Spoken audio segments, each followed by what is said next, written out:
Ilé àjàjà. Àjàgán.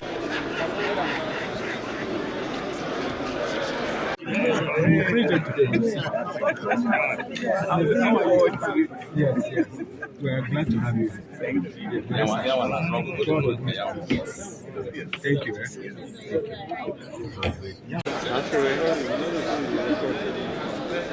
I did see him when he stand there now. I saw him very well.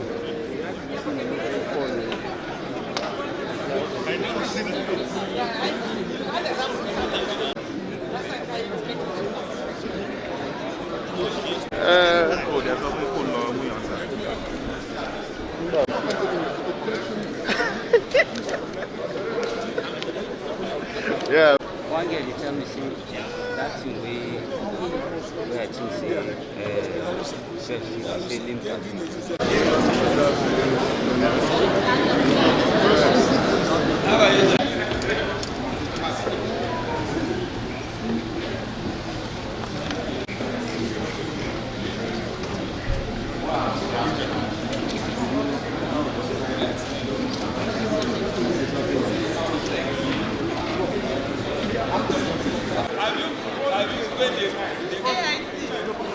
Ma?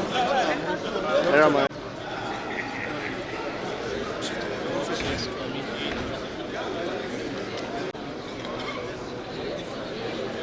Brother.